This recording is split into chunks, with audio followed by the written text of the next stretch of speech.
Thank you. Bye. How is Yasi? How is Yasi? Yasi bien. Yasi bien. Do you want me to hold your stuff? How's your school then?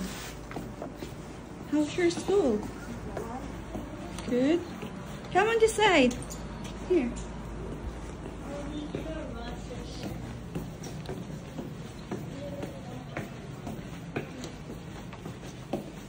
Do you want me to hold your bag?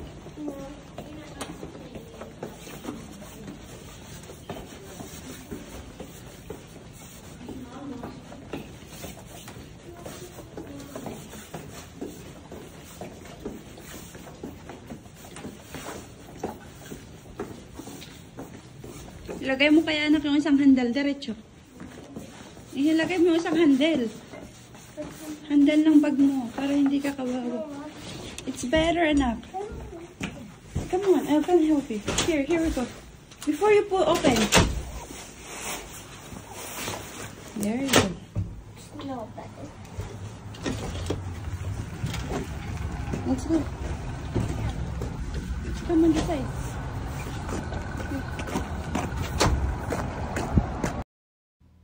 Hi everyone! What's up mga kamuging? For today's video, pinick up ko po si Yasi from her school. Papunta po kami sa Fortinos. Bibili ng mga groceries kasi naubos yung ibang stock namin. Bale, everyday po talaga no routine ko na after my work, pipick up ko siya sa aftercare niya kasi naka-enroll siya sa aftercare kasi walang mag-aalaga sa kanya sa bahay.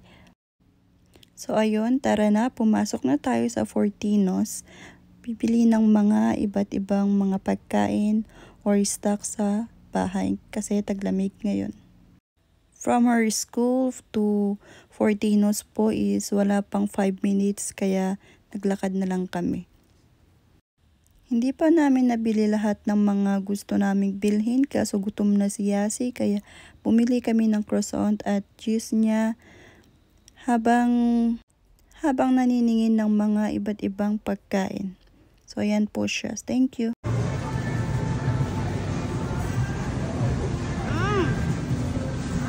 How is it? good. I would rate this 10 out of 10. Ah, stop.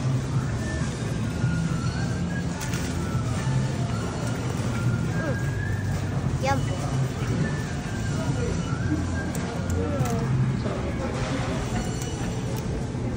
That's really good.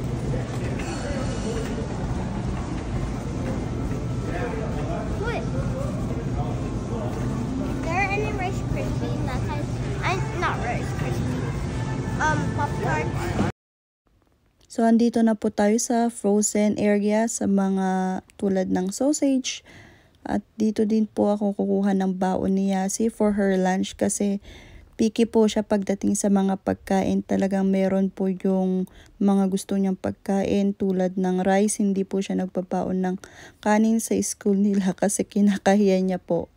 Then minsan talaga hindi din kami kumakain ng rice sa isang araw.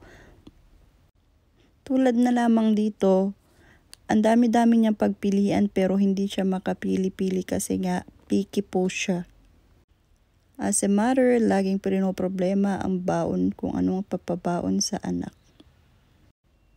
After few minutes, nakapili naman na po siya at nakadecide na so pali dalawa lang ang kinuha namin.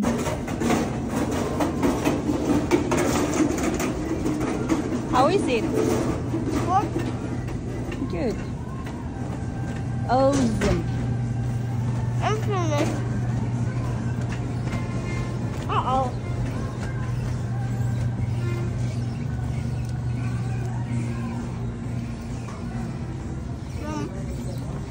Stop.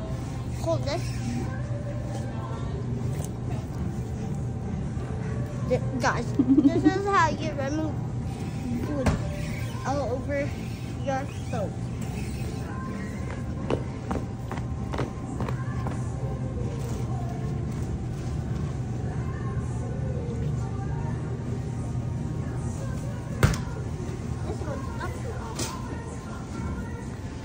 Who's that?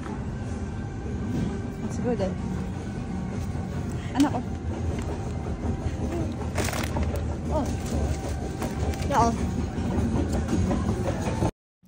Pagdating naman po sa pag-punch in, it's up po sa inyo kung gusto nyo magpatulong o gusto nyo na lang mag-self-service. Si Yasi po kasi prefer na mag-self-service kasi lagi niya akong tinutulungan.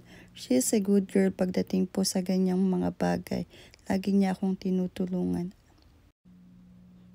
Dito din po pala, it's up po sa inyo kung ano pong gusto nyo na magbayad. Pwede pong credit card, pwede pong debit card, at pwede din po ang cash. Yes po, dito po sa Canada is uso po yung credit card na ginagamit kasi you need to build your own credit score po. Thank you po for watching. So hanggang dito muna yung video namin. Thank you. Bye. We're done. Oh, getting some stuff too. For Tito's. Bye.